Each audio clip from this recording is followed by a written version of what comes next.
Sveiki, mėlyji. Nors trumpam įsivaizduokite pasaulį, kuriame po kiekvieno pokalbio širdyje išlieka šiluma, o ne kartėlis. Pasaulį, kuriame mūsų skirtumai tampa privalumais, o ne trūkumais. Pasaulyje, kur bendravimas mus jungia, o ne skiria. Ir toks pasaulis pilnai įmanomas. Ir tokį pasaulį mes galime susikurti kiekvienas. Bent jau savo šeimoje, savo kolektyve ar grupėje.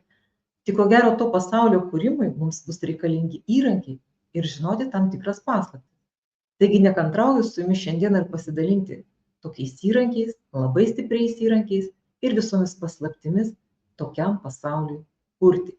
Nes kalba turbūt kiekvieno iš mūsų kalba ir tas bendravimas ir būtent žodžiai gali būti kaip ginklas, žiauriausias ginklas, o gali būti kaip dovana. Taigi, keliaukime mes į win-win bendravimo formulę, kuriame mes sužinosim, kaipgi rinktis tos žodžius ir kągi tie žodžiai gali reikšti ir kaip tie žodžiai gali sušildyti kiekvieno iš mūsų širdį. Tai win-win bendravimo formulė. Ir kągi mes šitame seminare sužinosime, ogi šitame seminare yra tokios temos. Sužinosite, kas yra win-win bendravimas, kokie gali būti kiti bendravimo stiliai bei kalbos. Win-win bendravimo formulę pateiksiu 4 žingsnių, duosiu labai daug pavyzdžių ir praktinių užduočių.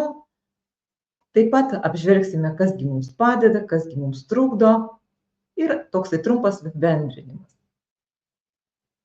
Tai pirma tema, kasgi yra win-win bendravimas. Tai toks kalbėjimo iš tikrųjų stilius, būdas, pagristas empatija ir nuoširdumu. O koksgi tikslas tokiam bendravimui?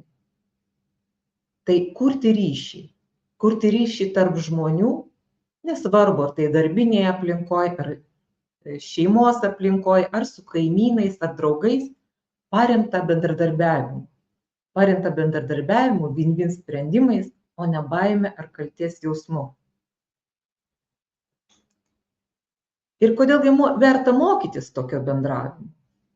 Nes šitoksai bendravimas padeda mums spręsti nesusipratimus, spręsti konfliktus, gerina tarpusavio santykius, didina pasitikėjimą tiek savimi, tiek kitais žmonėmis, ugdo gebėjimą klausytis ir būti išgirstam ir išsakyti save aiškiai, konkrečiai. Taigi, apžvelkim, kokie dar būna kiti bendravimo stiliai, bendravimo modeliai. Ko gero esat ir sutikę aplinkoj, savo kolektyvuose ar šeimoje žmonių, kurie bendrauja tokiu stiliumi. O gal ir patys kartais norime pabendrauti tokiu stiliumi, kad visada laimiu. Tai yra, kaip sakoma, tempiu paklodę į save. Bet tada, kada aš visada stengiuosi laimėti, tai kažkas tai turi pralaimėti. Tai rezultatas tokio, pasekmė tokio bendravimo, aš laimiu, tu pralaimi. Kitas bendravimo stilius yra nusileidžiu. Visada nusileidžiu dėl šventos ramybės, žodžiu, aš pralaimiu, kad tik tai kitas būtų laimingas. Trečias bendravimo stilius – ieškau kompromisų. Labai dažnai girdžiu savo klientų tarpe, kad mes labai gerai sutariam, nes mes ieškom kompromisų. Bet deja, ieškojimas kompromisų tai yra būdas, kurio pasekmė, būtent toks bendravimo būdas, kurio pasekmė yra aš pralaimiu, pralaimėk ir tu. Tai koks yra kitas kelias, ogi kitas kelias yra win-win, laimėkime abu. Reiškia toks bendravimo būdas, toks bendravimo modelis, kai aš turiu tokią intenciją, tokį nusistatymą, tokią nuostatą, kad ir aš laimėsiu, ir tegu kitas žmogus laimi. Tai reiškia laimėkime abu. Dabar jūs klausote ir galvojate, ar tai iš viso įmanoma? Patikėkite, tai tikrai įmanoma, nėra taip paprasta, bet įmanoma. Ir šiandien yra mūsų užduotis ir išsiaiškinti, tai kasgi padeda susikurti savo tokį bendravimo modelį ir pakviesti kitus žmonės būtent bendrauti tokiu bendravimo modeliu. Visos paslaptys yra tik tai šiandieną. Bet pirmiausia, pasilikinkim kas yra, koks yra win-win bendravimas ir koks yra kitas bendravimas, kuriuos aš išvardinau, tos bendravimo stilius. Tai yra, pavadinkim šitą bendravimą mūsų win-win bendravimu, o kitus stilius smurtiniu bendravimu. Ir tai smurtas tai nebūtinai toksai, kad yra labai agresyvus, gali būti psichologinis smurtas, jūs suprantate. Ir esam turbūt kiekvienas pajutę, kai pasijaučiam blogai emociškai, ir ne, fiziškai kaip ir nenukenčiam, bet emocinis viduje kažkoks tai kartėlis lieka, kažkoks nemalonumas. Tai bet win-win bendravimo atstovai klausosi su noru suprasti. Jie aiškiai išsako jausmus ir poreikius, gerbia abiejų ribas ir nuomonę, ieško sprendimo kartu ir orientuoti į ryšį. Kai tuo tarpu smurtinio bendravimo, vietoj to, kad klausytus, nuolatos pertraukinėja, kritikuoja, vietoj to, kad išsakytų aiškiai savo jausmus ir poreikius, kaltina ir smerkia ir manipuliuoja ir spaudžia, tempia paklodę į save, ar ne, žemina, reikalauja. Vietoj to, kad ieškoti sprendimų, siekia naudos savo, kito sąskaitą. Ir būtent smurtinis bendravimas yra orientuotas į kontrolę. Žmonės linkę kontroliuoti. O dabar noriu šiek tiek pažaisti tokį žaidimą, kad jums geriau emociškai užsifiksuotų šitą informaciją, šitą medžiagą ir pakviesti susipažinti su tokiais dviem personažais, kuriuos rekomenduoja Marshall Rosenbergas, psichologas, Amerikos psichologas. Jis pavadina vieną bendravimo stilių žirafos kalba, kitą šakalo kalba. Tai yra du tokie personažai, kuriuos jūs noriu pristatyti. Ir šitos paveiksliukus aš paėmiau iš, tarkim, šakalą. Jeigu mano kartos prisimena tokį multiplikacinį filmą Mauglis, tai tas šakalas yra iš Mauglio, simbolizuoja tokį griežtumą, puolimą, savisaugą per dominavimą ir kylančius iš pykčio ir baimės ir nepasitenkinimo. Tokius elgesio modelius, tokią kalbą. Tai prisiminkime tą personažą, ar ne? Ir yra žirafa. Žirafa yra empatijos simbolis. Ji turi labai ilgą kaklą, aukštą kaklą, mažą galvą ir didelę širdį, ar ne? Todėl tas kaklas leidžia pamatyti situaciją tarsi iš viršaus, tarsi pamatyti visame kontekste, ar ne, iš platesnės perspektyvos ir vadovaujasi širdim. Tai kuris iš šitų personažų jums labiausiai būtų priimtinas, mes sužinosime, panagrinėję, kaipgi kalba šakalas ir kaipgi kalba žirafa. Ir tada nuspręsite, ne, kuris jums labiau simpatiškas. Tai šakalo kalba būtų smurtinė kalba, tai bendravimo būdas, kuriame dominuoja kaltinimu. Tu visada, tu niekada, ar ne? Čia jau tą kito sakinio dalį jūs galite patys prisitaikyti arba girdėję būsit, o kartais galbūt ir mes patys netyčia panaudojame tam tikras formuluotės, tam tikrus apibendrinimus. Ir čia nieko tokio baisaus, nes mes esam taip išmokę, kadangi mes savo bendravimo modelius, ar ne, bendravimo būdą dažniausiai formavom nesąmoningai, taip kaip mes užaugom to aplinkoj, ką mes girdėjom, kaip mus nesąmoningai mokė artimiausia aplinka, mūsų tėvai, mokytojai, kiti žmonės, kurie buvo. Todėl mes kartais ir nejučia prisiimam tokius kalbos modelius. Pavyzdžiui, kritika, kodėl tu toks nevykėlis, arba kitokia, tai yra šakalo būtent kalba, etikečių klijavimas, tu esi tinginys, tu per jautrus, tu esi kvailys arba tu esi kvaila. Reikalavimai, ar ne, šakalo kalba ir grasinimai. Jeigu to nepadarysi, tai aš tada taip ir taip padarysiu, ar ne? Grasinimai, arba aš nekalbėsiu, arba jau čia aš dabar supykau. Gėdinimas ir kaltės primetimas. Tu mane nuvylei, ne? Dėl tavęs aš čia dabar susinervinau, dėl tavęs aš čia dabar pasimečiau ir taip toliau, ar ne? Pasmerkimas. Pasmerkimas, kasgi su tavimi negerai, kasgi tau negerai, ar ne? Arba užsiima manipuliacija. Jei mane mylėtum, tai būtų taip ir taip. Visa yra girdėta, ar ne, tokia kalba. Ir žirafos kalba. Kokiagi ta žirafos kalba? Jis simbolizuoja atjautą, jautrumą kito žmogaus atžvilgiu. Būtent būdingas žirafos kalbai atvirumas, empatija, pagarba, aiškus jausmų įvardinimas, poreikių išsakymas. Skamba turbūt gražiai, ne? Tai pasižiūrėkim, kaipgi kalba, kągi tai reiškia tas atvirumas. Labai daug duosiu iš tikrųjų šitame seminare pavyzdžių, nes per pavyzdžius, ko gero, lengviausia suprasti. Taip pat duosiu ir formulę, kurią pasinaudodami suprasite, kaipgi formuoti. Bet viską iš eilės, gerai? Tai vat atvirumas, žirafos kalboje dominuoja atvirumas. Tarkim, kai tu vakar grįžai vėlai ir neparašei žinutės, aš susijaudinusi buvau, sutrikau ar ne ir šiek tiek nerimavau, nes man svarbu žinoti, kas vyksta. Ar galėtume susitarti, kad kitą kartą parašysi į vėlų? Vat tai yra atvirai, pasakau, kągi aš jaučiu, ne? Kasgi vyko manyje, kai aš susidūriau su tokia situacija. Taip? Toliau empatija. Tarkim, pokalbis skamba taip, lyg tu šiuo metu labai būtum išsekęs ir tau labai būtų sunku. Ar tau padėtų, jeigu aš pabūčiau šalia ir paklausyčiau, ką noriu išsakyti be patarimų? Va čia yra labai svarbu. Pasisiūlyti, išklausyti, nes mes tikrai gyvenime labai mažai išklausom, mes nuolatos norime kažkaip tai pasidalinti, padėti ar ne, patarti nejučia. Nesakau, kad visi, bet taip dauguma, ko gero.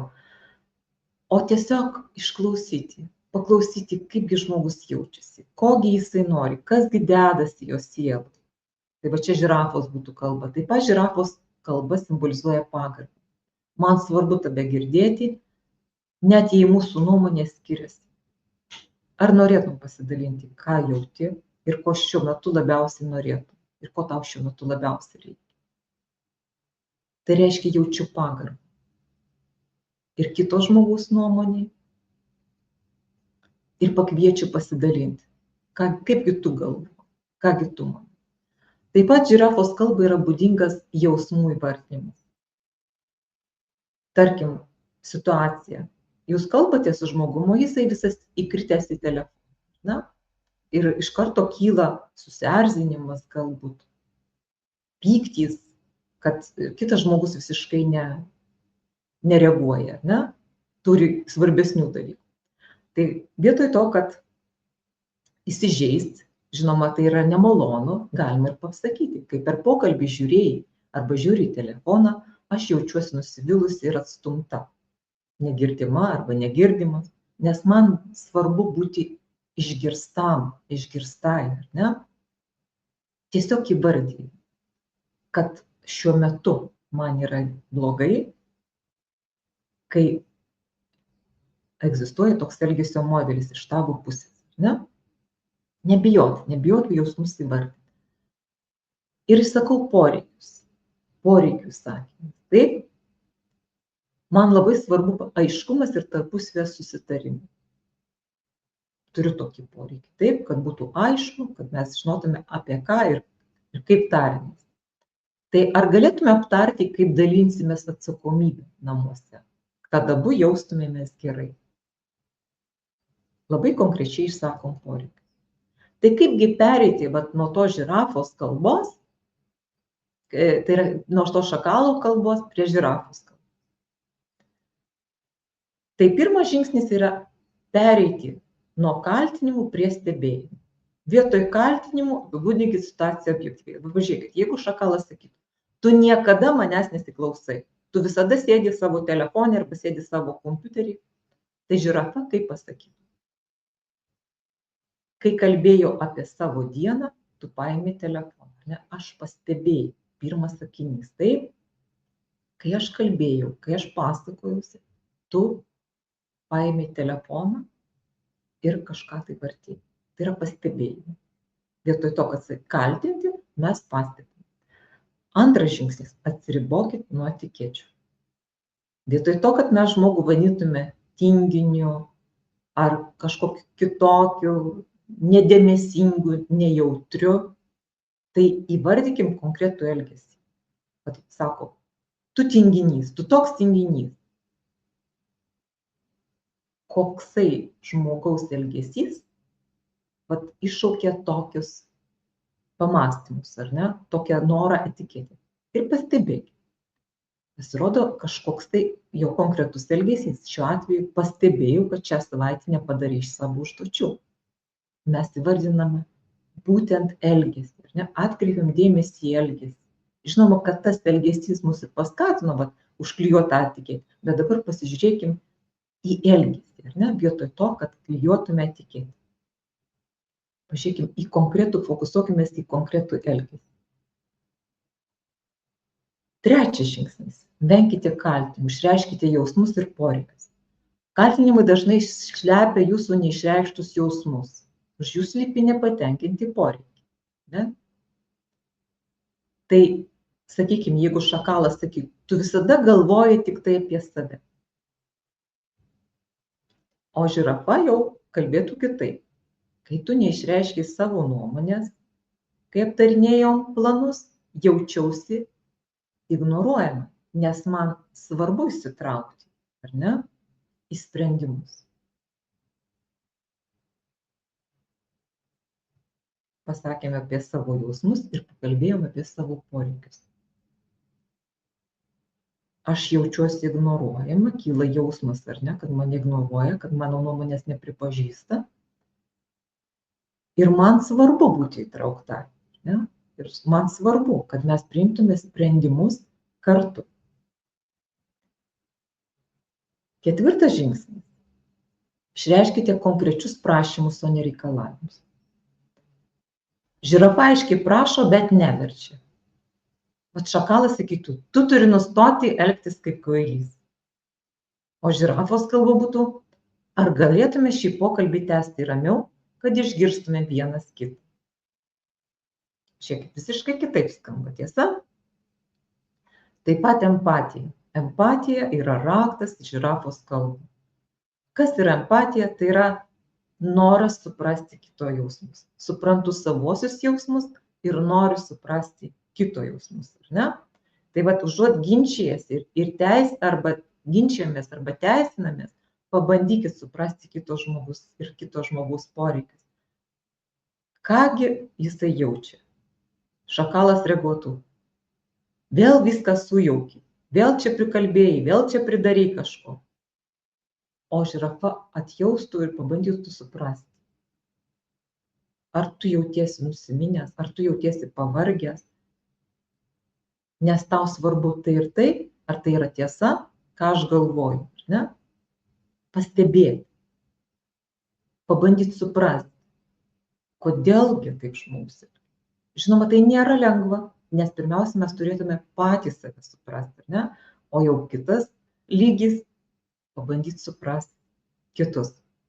Bet nėra nieko tokio, ko mes negalime išmokti ir kokių įgūdžių mes negalėtume susiformuoti. Nėra tokių dalykų. Jeigu kažką tai gali kiti, tai ko gero galime ir mes, tiesa?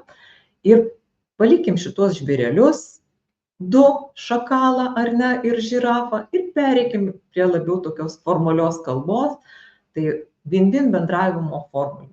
Nes visi tie dalykai, kuriuos daviau pavyzdžius, jie turi tam tikrą formulę. Būtent 4 svarbius žingsnius. Tai bus paprasčiau, kai jūs žinosite, kokius 4 žingsnius reikia atlikti, kad gautume tokį rezultatą. Vat būtent, kaip ir buvo pavyzdžiuose, žirafos kalbėjimo manierą, ar ne, žirafos kalbėjimo stilių, su visam jos empatijom ir poreikių išsakymais. Tai žiūrėkit, tai yra pirmas žingsnis yra stebėjimas be vertinimo ir interpretacijos. Šitos visus žingsnius mes aptarsime detaliau ir jums taps aiškiau. Taigi, stebim be vertinimo ir interpretacijos. Pirmas žingsnis. Antras žingsnis. Jausmas, o ne kažkokios mintys kylančios iš to jausmo. Mes reiškia įvardinam jausmus ir emocijas tos situacijos atžvilgiu. Ir trečias žingsnis yra išsakyti poreikius, kas slypi po emocijų. Kad man sukilo tam tikros emocijos, tam sukilo tam tikri jausmai, Tai koks yra mano poreikis? Kokį čia mano poreikiai neatliepia, neišgirdo ir tada apie jį pranešti. Taip, ketvirtas yra prašymas. Aiškus ir labai konkretus. Tai panagrinėkime dabar šituos žingsnius detaliau. Gerai? Stebėjimas be vertinimo. Tarkim, sakau, pastebėjau, kad paskutinės 3 dienas grįžai vėliau neįprasta. Vat skirtumas tarp stebėjimo ir interpretacijos. Kitas pavyzdys. Tu vėluoji ir tu atėjai 15 minučių po susitarimų. Yra skirtumas, jaučiat skirtumą, ne? Nes tu vėluoji, aš jau interpretuoju.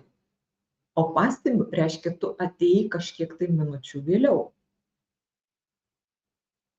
Tai va čia yra pastebėjimas. Taip, neužklijavimas,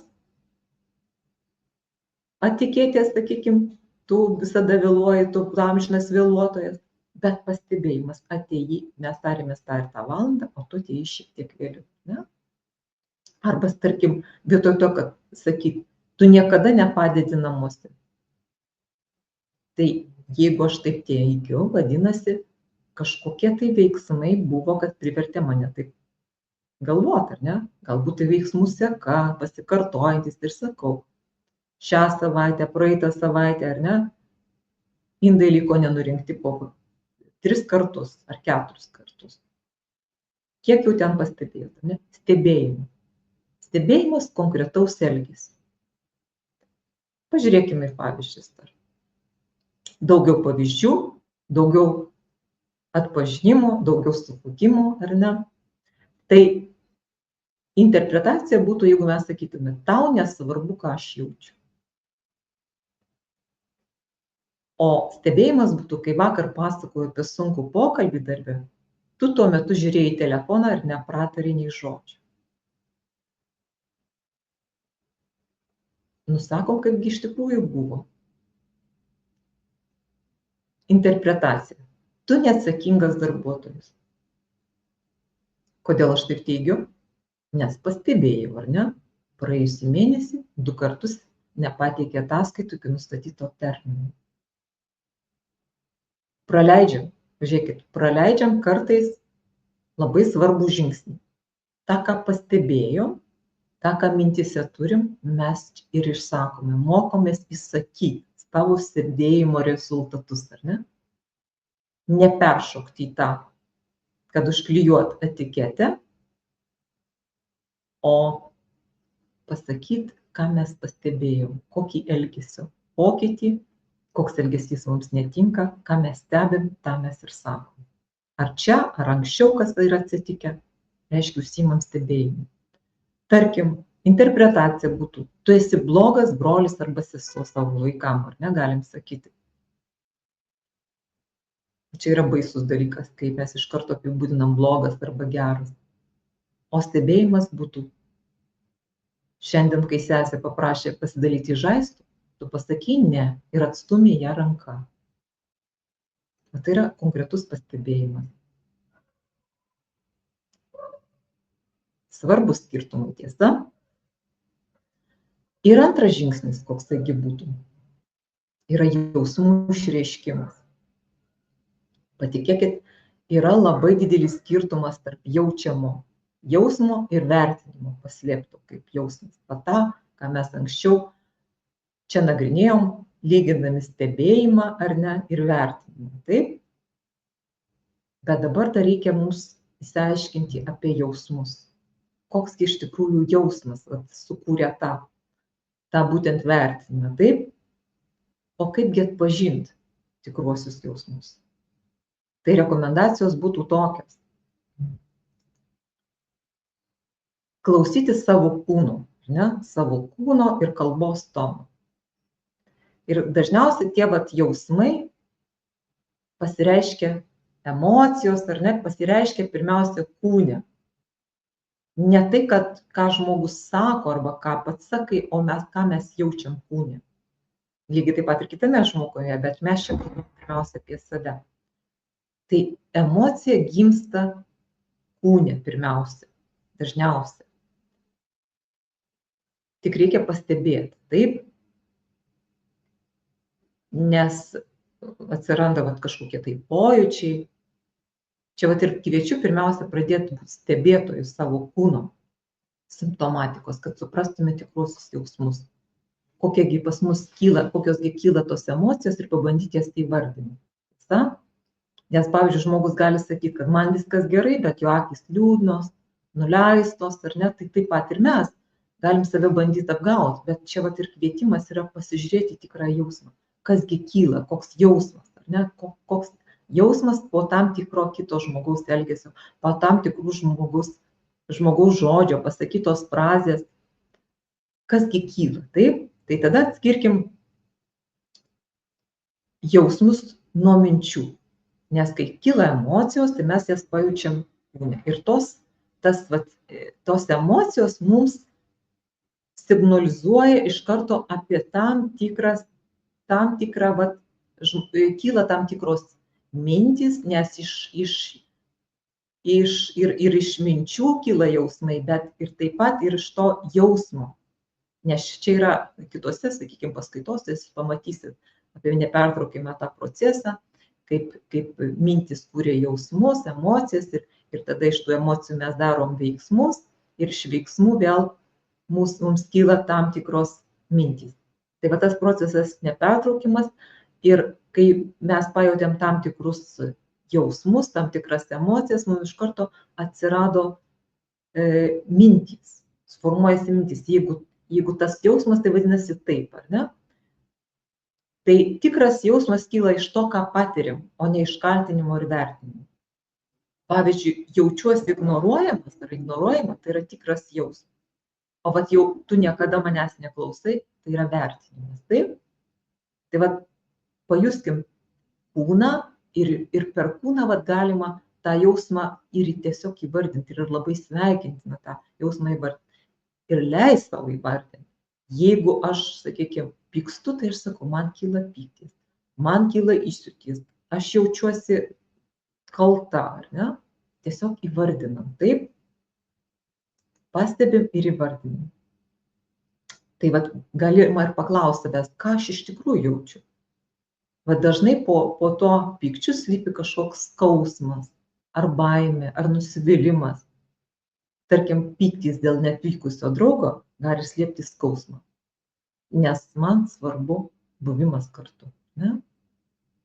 Taigi paklausim savęs, kągi aš iš tikrųjų jaučiu. Koksgi jausmas. Ir čia reikėtų tokios šiek tiek savistabos, tiesa. Ir tada ieškokim jausmų susijusių su nepatenkintais poreikiais. Dar apie tai mes giliau pakalbėsim šiek tiek, bet dabar trumpesnių. Tikri jausmai dažnai parodo, koks poreikis, pavyzdžiui, saugumo, artumo, pagarbos nėra patenkintas. Nusimylimas gali parodyti poreikį aiškumų arba bendradarbiavimą.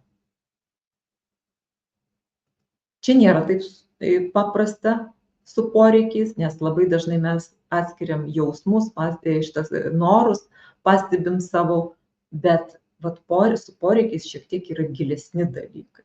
Čia daugiau reikia tokios savianalizės. Kartais ir žmogus nelabai supranta, iš kokio poreikio kyla tam tikri jausmai, bet bent jau jausmą mes galim įvardinti ir pasakyti. Tai naudokit jausmų žodyną, vietoj kad žodžių tokių apibendrintų jausmus gerai, blogai, pliusas, minusas, išmokim atpažintos jausmus. Kaip aš jaučiuosi, ar liūdnas, ar piktas, ar nerimauju, ar išsigandęs esu, ar pasimetęs, ar įkvėptas, ar džiugus, ar saugus. Kokiegi iš tikrųjų tie tikrieji jausmai. Su jausmais mes dar padirbėsim kitose seminaruose ir jūs tikrai turėsit progą gauti informacijos. Šiandieną dar pakalbėsiu apie tai. Tai ir trečias žingsnis yra poreikių užsakymas. Visi jausmai kyla iš tikrųjų iš patenkintų arba nepatenkintų poreikių. Ne? Kai mes susierzinam, kai mes supykstam, kai mes nusiviliam, kai mes įsigastam, arba jaučiam baimę. Tai yra kažkokie tai poreikiai. Ir poreikiai kiekvienam žmogui yra universalūs. Šiaip yra natūralūs. Kad kiekvienas žmogus nori jaustis saugiai, nori jausti ryšį, nori būti pripažintas, turėti autonomiją. Tokie bendražmogiški ir tie bendražmogiški yra sveiki. Ne? Bet yra šiek tiek ir sustiprintų. Mes apie tai pakalbėsim, bet dabar pakalbėkime apie tai, kaip išsakyti tinkamai savo poreikius. Tai tada, kada mes kalbam apie save, o ne apie kitą. Ne tu turi mane labiau gerbti, ar ne? Bet man svarbu jaustis gerbiamam mūsų bendrai. Nes patikėkit, niekas nieko neprivalo. Nors kartais šitie žodžiai nuskamba pačioje pradžioje gal šiek tiek trikdančiai, bet pagalvokime apie tai. Man svarbu, ar ne? Aš išsakau savo poreikius. Aš noriu. Ir tada įvardinkim jausmą plus poreikį. Taip, vat jaučiuosi įsitempusi, nes man svarbu aiškumas dėl mūsų susitarimų. Jaučiuosi susikrimtusi, jaučiuosi susinervinusi, jaučiuosi pasimetusi, ne? Nes man svarbu tai ir tai. Ir dabar dar atskirkit poreikį nuo konkretaus prašymo. Vat poreikis, man svarbu artumas su žmogumi, ne? Tai jeigu man svarbu artumas, tai tada aš įsakau aiškiai, ar galėtume šiandien pasivaikščioti kartu, ar galėtume mes tą ir tą padaryti, taip, kad pabūt, nes man yra svarbu, mano poreikis yra toksai. Ir aš tada prašau, išsakau savo poreikį labai aiškiu prašymu. Ir poreikiai yra universalūs, o ne reikalavimai. Taip? Nes visi žmonės turi poreikius saugumo, ryšio, prasmės, autonomijos, pripažinimo. Ir išsakymas iš tikrųjų yra pasidalinimas, nespaudimo. Taip? Tai va, apie poreikius. Dar kartelį per pavyzdžius prabėgsim, kad jums geriau užsifiksuotų, kad būtų aišku, ar ne? Tai kaltinimas. Tu niekada nepadedi namuose. Jausmas ir poreikis. Žiūrėk. Kai matau, kad viską darau viena, jaučiuosi pervargusi, nes man labai svarbu pasidalinti atsakomybę. Man svarbu taip, nes jaučiuosi pervargusi ir dėl to man kyla pyktis, ar ne? Ir man svarbu mano poreikis pasidalinti. Sekantis pavyzdys. Tu manęs nesupranti. Tai būtų kaltinimas. Visa. O jausmai ir poreikis, kai dalinuosi savo mintimis, o tu nepakomentuoji, nesureaguoji, jaučiuosi atitolus, nes man svarbu jausti ryšį ir supratimą. Taip, man svarbu ryšys ir supratimas. Ir noriu labai tavo pasidalinimo, tavo komentarų. Kitas pavyzdys. Kaltinimas būtų. Tu visada vėluoji su projektais. Jausmas ir poreikis. Kai projektai vėluoja, jaučiu spaudimą ir stresą. Nes man svarbu laiku pasiekti susitarimus ir išlaikyti komandos patikimumą. Išsakau, kas vyksta su manim, ar ne, kokie jausmai ir kokie yra poreikiai. Koks tai pas mane poreikis? Poreikis reiškia išlaikyti komandos patikimumą. Keliaukime toliau. Konkretaus prašymo išsakymas. Kogi skiriasi prašymas nuo reikalavimo? Prašymas yra konkretus, pozityvus ir dabar.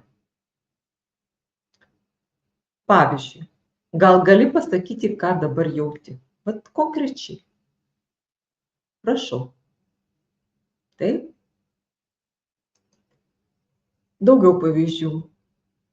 Kaip išsakyti konkretų prašymą? Prašymas turi būti konkretus, aiškus ir realiai įvykdomas. Pavyzdžiui, nesakyti, būk labiau dėmesingas, o pasakyti konkrečiai. Vat ar galėtum šiandieną per vakarienę padėti padengti stalą? Ar galėtum man pagelbėti? Va to ir to klausimu. Ne? Labai konkrečiai, realiai prašau. Sekantis patarimas būtų formuluokit teigiamai, ko norit, o ne ko nenorit. Nereikėtų sakyti, nebeignoruok manęs. O ar gali skirti man 10 minučių pokalbį be telefono, į kurį dabar esi pasinėręs? Vat prašymas, o ne reikalavimas sekantis. Suteikti žmogui pasirinkimo laisvę. Ar būtum pasiruošęs, pavyzdžiui, vietoj to, kad tu privalai sakyti. Tu privalai. Taip pat yra svarbus laiko. Laikas ir konkretumas, ne? Jei reikia, nurodykit kada ir kaip dažnai ir kokiu būdu. Ar galėtum kartą per savaitę, galėtume kartu aptarti savaitės planus sekmadienio vakarais. Būtent, ne? Prašau labai konkrečiai. Kokiu klausimu, ar ne? Ir kokiu laiku. Irgi labai svarbus tiek dalykiniai, tiek asmeniniai kalboj, bendraujant, tariantis. Tai apžvelgiam visus 4 punktus, dabar belieka juos sujungti. Taigi, pirmas punktas ir pavyzdys. Stebėjimas be interpretacijos. Pastebėjau, per paskutinės 3 dienas grįžai vėliau neįprasta. Ir dabar sakom jausmą. Tikrą ir asmenišką. Dėl to jaučiuosi nerimaujant ir sutrikusi. Poreikis. Sakom poreikį. Man svarbu jaustis informuotai ir saugiai. Man svarbu jaustis, ne? Ir prašymas. Ar galėtum kitą kartą parašyti žinutę, jei vėluos? Sutikit su tuo. Tikrai paveikesnė ir įtakingesnė kalba.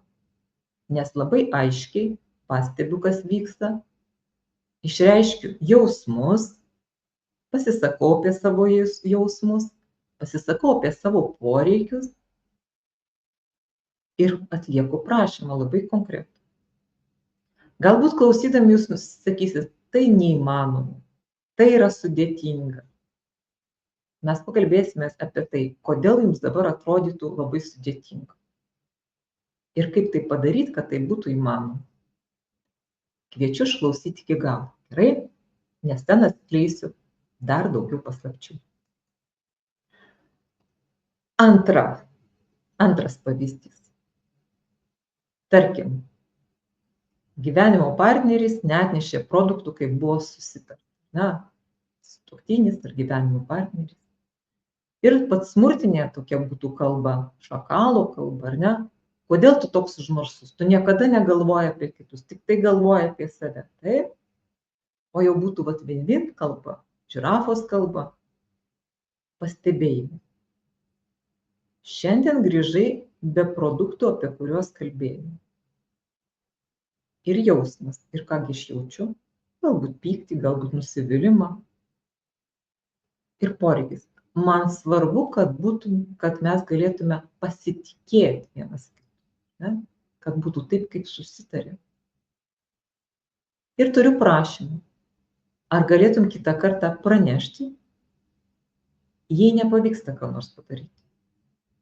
Ar galėtum informuoti mane? Ne?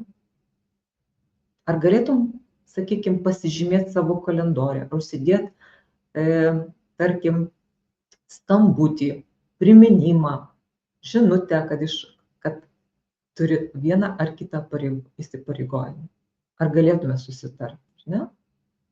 Nes jeigu kažkas atsitiko, tai galbūt informuosi. O jeigu užmiršti, tai galbūt galėtume susitarti, kad užsidėsi priminimą. Arba paprašysi manęs, kad priminčiau, kad paskambinčiau. Tai yra būtent atliekam konkretų prašymą. Keliaukime toliau. Noriu duoti jums užduotį. Čia dabar klausant, jūs paklausysit šitą užduotį ir labai rekomenduoju pasirašyti, nežiūrėti, sustabdyti, kai gausit šitą užduotį, tiesiog sustabdyti įrašą ir atlikti šitą užduotį, naudojant 4 žingsnių būtent Win-Win modelį. Atsisukti atgal, pasižiūrėti ir pereiti ir pasibandyti praktiškai. Nes nuo to, kad jūs išgirdot, tai dar nieko nereiškia. Šitą įgūdžiai atsiranda tada, kai mes pabandom, pirmiausia pabandom ir galbūt mums nesigauna. Nes kaip ir kiekvieną įgūdį formuot, žinot, dauguma iš mūsų turbūt ir jūs besiklausantys vairuojate automobilį. Jūs prisiminkit pirmą kartą gyvenime, kada jūs įsėdot. Kad ir kaip jūs žinojot, kaip tas automobilis veikia, kad ir kaip jūs dažnai šalia važiavot, ar ne? Bet iš pirmo karto tikrai patikėkit, nei vienas įgūdis neprilimpa mums, nesigauna, mes turim jį praktikuoti, tiesa? Tai lygiai taip pat ir šitą kalbą, jeigu jūs papraktikuosit, perleisit per 4 šitos žingsnius, ką aš jums labai rekomenduoju, sustabdyti dabar ir atlikti šitą užduotį. O būtent užduotis yra smurtinės kalbos frazė, tu niekada man nepadedi, ne? Vat ir parašykit jūs, kaip jūs tada suformuotumėt Win-Win kalbos modelį, nenaudodami, sakykime, tos šakalo kalbos, o kaip kalbėtų žirafa, arba jeigu tai vadybinė kalba, ar ne, kaip Win-Win bendravimo modelis skambėtų naujai, ar ne, jūsų kalboje. Būtent, kai norim pasakyti, tu niekada man nepadedi. Pasibandykit, labai rekomenduoju tai padaryti ir tai padėsit jūs pirmą žingsnį savo įgūdžių formavimo, būtent naujų kalbos stiliumi, naudodami Win-Win kalbos modelį, bendravimo modelį. Ir čia vat yra atsakymas, ar ne? Stebėjimas, kad būtent pastaruoju metu buvau viena, kai reikėjo tvarkyti su namai reikalais, ar ne? Todėl jaučiuosi pavargusi, nusivylusi, išsekusi ir pikta. O poreikis man svarbu abipusis palaikymas ir partnerystė. Ar galėtum padėti man šį savaitgalį susitvarkyti namus arba kažkokias kitokias užduotis? Taigi, keliaukime toliau. Dar noriu ir kitą užduotį jums duoti namų darbams. Pasirinkit situaciją į savo gyvenimą ir panaudokit tos 4 žingsnius, Win-Win bendravimo žingsnius. Ir užrašykit pokalbio scenarijų ir pasipraktikuokit gerai. Ir paskiau, kai jau parašysit, paskiau pagalvokit, kurie žingsniai jums sekėsi lengviausia, o kurie žingsniai sunkiausia. Ir pareflektuokit savo. Ir pabandykit pasvarstyti, kas jums lengva, o kas yra sunku. Gali būti, kad pradžioje viskas bus sunku, bet tai yra tik tai praktika, tai yra tik tai noras. Nes šita kalba iš tikrųjų daro stebuklus. Ir kasgi mums padeda kurti tokį Win-Win ryšį, ne? Tai yra pirmiausia atjauta savo. Jeigu iš pradžių nesigauna, duokit atjautos savo, suteikit atjautos savo. Ir aš čia turbūt esu čia kalbėsim apie atjautą kitiems, ne? Paskiau tai pakalbėsim apie atjautą savo. Atjauta kitiems. Empatija, būtent buvimas su kitu be noro jį pataisyti ar kažką spręsti už jį. Ir atjauta kitam būtų, kai aš noriu sužinoti, kas dedasi jo sieloje, ar ne? Kas dedasi jo jausmuose, jo poreikiuose. Tai klausytis ne žodžių, o pabandyti suprasti poreikius ir pakvies žmogų įsiklausyti, kasgi slypi po žodžiais, ar ne? Koksgi jo poreikis. Nes kai žmogus pyksta, jis galbūt jaučia skausmą ar nusivylimą. Nebūna taip, kad mes būtume pikti šiaip sau, ar ne? Yra kažkas, yra kažkokie tai poreikiai neišgirsti, nesuprasti, galbūt mes patys kartais nelabai suprantam, o gal kitas netgi geriau mato iš šono. Tai vat būkim tokie atjautus kitiem, pabūkime empatiški, pabandykim suprasti kito žmogaus jausmus. Žinoma, tam reikia stiprybės, tam reikia ir šiek tiek ir įgūdžių, bet kartais užtenka vien noro tai padaryti, vien noro būti empatišku. Kai jau mes išreiškim tokį norą, tokį ketinimą, mums tampa lengviau. Tiesa? Kitas žingsnis yra, kasgi mums padeda, kitas svarbus momentas - atjauta savo. Noriu pakviesti leisti savo jausti visus jausmus, kad ir kokie jie būtų jums nepatinkantys. Pripažinti. Nes labai dažnai mes, kaip vaikai, buvom dauguma iš mūsų nepriimti su savo emocijom, ar ne? Mes neleido mums, o labiausiai mes patys neleidom savo pykt galbūt, būt nusiminusiais, kažko negalėt, jaustis bejėgiais ar ne, silpnais. Tai piktais leist sau jaust visus jausmus. Tai yra svarbus momentas. Leidžiu sau būti ir piktam, ir negražiam, bet stop, tai nereiškia, kad aš iš karto čia turiu tos emocijom svaidytis. Ne, pats sau leidžiu ir pripažįstu, kad taip aš supykau, taip man dabar gėda, taip dabar aš jaučiu kaltę. Tiesiog nebijo to jausmo, kuris iškyla. Galbūt jis sunku bus iš pradžių įvardinti, bet čia jau yra jau kitos technikos. Bet leis pirmiausia nuostata, leis, kad aš galiu, kad aš žmogus, kad aš turiu jausmus ir leidžiu savo tiem jausmam būti, kad ir kokie jie man patinka, nepatinka, bet jie yra, jausmas yra pas mane, ar ne? Ir atsisakyti savikritikos kaip motyvacijos, kad aš turiu, aš privalau, čia nėra kada dabar, turiu būti stiprus, tai nepadeda. Užsiimti geriau savistabą, ką aš jaučiu ir kogi man reikia. Ne? Kasgi vyksta manyje, kokios kyla emocijos, kokie jausmai. Tai yra atjauta savo iš tikrųjų priimti save, tas, kas vyksta manyje. Tai yra pirmas žingsnis. Antras žingsnis yra, o kągi aš su tuo darau, jeigu yra perviršinės kažkokios tai emocijos, ar ne? Per daug pykčio, per daug, sakykime, gėdos, per daug kaltės, per daug nerimo, čia yra kiti dalykai. Ir todėl bendravime, ko gero, mus trukdo tą visą, ką jūs išgirdot, teorinę dalį, atrodo, tikrai labai veiksmingai paveiki tą formulę, tik tai, ko gero, ne vienam iš mūsų turbūt išgirdus ją atėjo tokios mintis, o dievuliu, o kaipgi ją pritaikyti praktiškai, kaipgi ją padaryti tada, kai užplūsta didžiulės emocijos ir kodėl jos užplūsta, ar ne, kodėl vat, tas kito žmogaus elgesys ar kito žmogaus kalba mus taip sujaudina, supykdo, priverčia jaustis vienaip ar kitaip.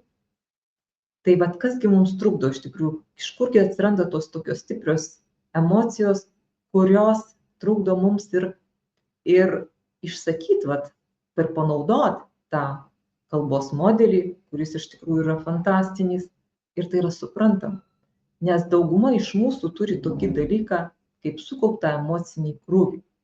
Sukauptą emocinį krūvį per įvairias patirtis, ankstyvasias patirtis, kurias mes išgyvenom ir jos niekur nedingo, pasirodo, jos glūdi mumyse ir tie tokie išoriniai dirgikliai, kito žmogaus kažkokie veiksmai, kažkokie pasisakymai, ar ne, paleidžia va tą va emocinį krūvį ir visas tas atrodytų mokėjimas ir tos visos formulės, jos kažkur dingsta, išgaruoja, o lieka tik tai emocijos ir lieka senas elgesio modelis. Ir tada išlenda iš to emocinio krūvio aukos arba kaltintojo pozicija, ar ne? Aukos, kai aš ginuosi, kaltintojas, kai aš bandau kitą apkaltinti. Tada atsiranda tokia sumaištis ir nelabai aišku, kokie čia pas mane poreikiai, man sunku suvokti. Dar įsijungia vidinis kritikas, žema savivertė arba baimė būti atstumtam, nesuprastam, sustiprintas poreikis kontrolės, to saugumo, pritarimo, pripažinimo ar unikalumo. Ką reiškia sustiprintas poreikis? Mes kalbėjom, kad poreikiai kiekvienam žmogui yra universalūs, ar ne? Tokie patys. Bet iš tikrųjų, kai kurie poreikiai pas mus yra atsiradę iš tam tikrų trauminių patirčių, kada mes buvom, nebūtinai, kad ta trauminė patirtis buvo kažkokia tai ypatinga trauma, ar mus tenai skriaudė, mušė, ar kažkaip prievartavo, nebūtinai. Tai kartais būna ta trauminė patirtis, tokia emocinė patirtis, kurioje mes vienaip ar kitaip supratom situaciją ir kilo pas mus tam tikri jausmai ir tų jausmų niekas neatspindėjo ir mes tos jausmus užsirakinom savyje ir va tie va jausmai, jie būtent va bendravime, komunikacijoje, buvime su kitais žmonėmis, kartais jie išlenda. Va, būtent išlenda ir jie padaro savo darbą. Ir tada atsiranda tas neaiškus poreikių suvokimas, atsiranda tas neaiškus elgesio modelis, nelabai suprantu, kas čia vyksta ir automatiškai reaguoju ir vieną į kitą, sakykime, žmogaus žodį arba poelgį, kažkaip sustiprintai, nelabai adekvačiai. Ir kai emocijos nuslūgsta, ateina toksai suvokimas, kad nenoriu aš taip elgtis, kad man nepatinka, kad man trukdo, kad niekur tai neveda ir galbūt atsiranda tada ir nepatogumas, ir noras kažkaip tai kitaip pasielgti, bet patikėkit, nėra taip lengva šitą emocinį krūvį suvaldyti. Vienintelis jo būdas suvaldyti yra jį sumažinti. Kaip jį sumažinti? Išgirsite ir, sakykime, ir kitose šio kurso seminaruose ir bus daugiau aiškumo. Tai yra mums trukdo. Tai yra mums trukdo būtent įdiegti šitą win-win kalbos modelį. Bet vis tiek aš jums rekomenduoju jį žinot ir bent jau tą modelį pasipraktikuot, bet jau rašant, žinokit, tada, kada būna gyvas bendravimas ir kažkokie tai dirgikliai, būtent kito žmogaus ar veiksmai ir žodžiai mums iššaukia tas emocijas, mes galim viską pamiršti. Ja?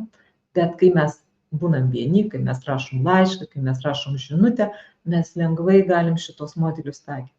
Tai va pati pradžia vertėtų pasibandyti, papraktikuoti rašant, ar ne? Rašant laiškus ar žinutės. Ir tai yra lengvesnis, toksai ramesnis būdas. Ir netgi rekomenduoju visada parašius spontaniškai, ar ne? Sustot dar kartelį, prieš siunčiant, pasigalvot, o kągi sako win-win kalbos modelis, ar ne? Kokiegi ten tie žingsniai. Ir įdiegti juos, tai pamatysit, kokia tai yra stebuklinga galia, ar ne? Win-win bendravimo galia, nes jinai transformuoja konfliktus. Patikėkit, ir jeigu išbandysit ir pamatysit, labai greitai mėgausitės šitos win-win bendravimo galios rezultatais, ar ne? Išbandykite tai. Ir padeda iš tikrųjų užmegzti tokį gilų, draugišką ryšį net su pačiais sudėtingiausiais žmonėmis. Tai yra galia neapsakoma. Tai yra galimybė išsakyti ir kritiką, ar ne? Išsakyti tai, kas nemalonu. Jeigu mes išsakysim panaudodami šitą 4 žingsnių modelį, net ir pačius nepatogiausius dalykus. Jūs turbūt jau ir pajautėt, kad tai yra visiškai kitaip mes skambėsim patys ir visiškai kitaip mus girdės kitas žmogus.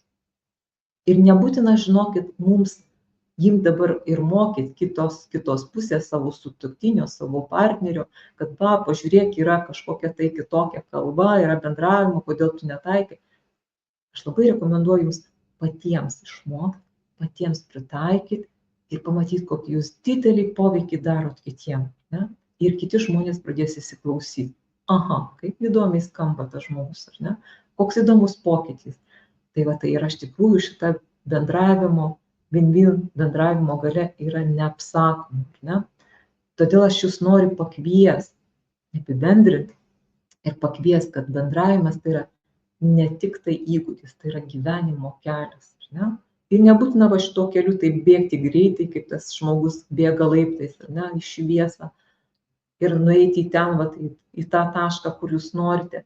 Ir per vieną kartą turbūt šiandien išklausius ir nepavyks, o gal kai kas ir pavyks, o gal jūs jau ir naudojat daug ką, ir jūs tikrai daug ką žinot, ir galbūt tik tai neturėjo to modelio, neturėjo to išskaidimo, tų pastebėjimų, gal kažką jau bent jau dalį naudojate, o dabar jūs turėsit visumą, turėsit 4 svarbius žingsnius, ar ne? Ir tuos žingsnius pabandysit pirmiausia suvokti, paskiau dalimis galbūt taikyti ir paskiau visą tą buterbrodą, ne, tą bendravimo buterbrodą, tai yra 4 žingsnius, stebėjimas, jausmų įvardinimas, poreikių išsiaiškinimas, ar ne, ir konkretus prašymas. Tai yra 4 svarbūs žingsniai. Ir žinokite, kad maži žingsneliai daro didelį skirtumą ir veda link didelio tikslo. Turbūt jūs ir žinot, ir tie maži žingsneliai galėtų prasidėti nuo to, kad jūs padarot užduotį, ar ne? Turit prieš save įsirašę šitą būtent modelį ir bandot jį taikyti. Bandot jį taikyti rašydami, paskiau ir kalbėdami ir mėgautumėsi tais rezultatais. Tai yra iš tikrųjų didelis mažas stebuklas, iš tikrųjų, kuris sukelia didžiulius rezultatus, didelį pokytį santykius. O kai jūs busit tuo pokyčiu, tokiu teigiamu pokyčiu, pozityviu pokyčiu, keisis visa sistema, visa jūsų atmosfera šeimoje, kolektyve ar grupėje. Ir taip pat noriu pakviesti, jeigu siekėt geriau tvarkyti su dalykiniais ar asmeniniais santykiais, galbūt kažkas tai buvo neaišku ar ne, galbūt galvojat, kad tai yra ne jums, kad tai yra per sudėtinga, arba jaučiate, kad negalite susitvarkyti su tuo emociniu krūviu, kuris būna išlenda ar ne per tas patirtis bendraujant, arba šiaip jaučiatės blogai ir net nekyla noras ir mokytis va šitų dalykų, tai labai kviečiu asmeniniam pokalbiui pasikalbėti, kad galėtumėte išgirsti ir kitokį požiūrį, ar ne, ir patarimus būtent pritaikytus jūsų situacijai. Tai kontaktuokime, mane rasite šitais kontaktais, visada galite paskambinti arba parašyti elektroniniu paštu, arba užsiregistruoti 15 minučių nemokamam pažintiniam pokalbiui. Taigi, šiandien labai dėkoju, kad buvot kartu, kad klausėt, kad išklausėt iki galo, kad galbūt susimąstėt ir pažadate savo praktikuotis ir naudoti šitą nepaprastai svarbę win-win bendravimo kalbą.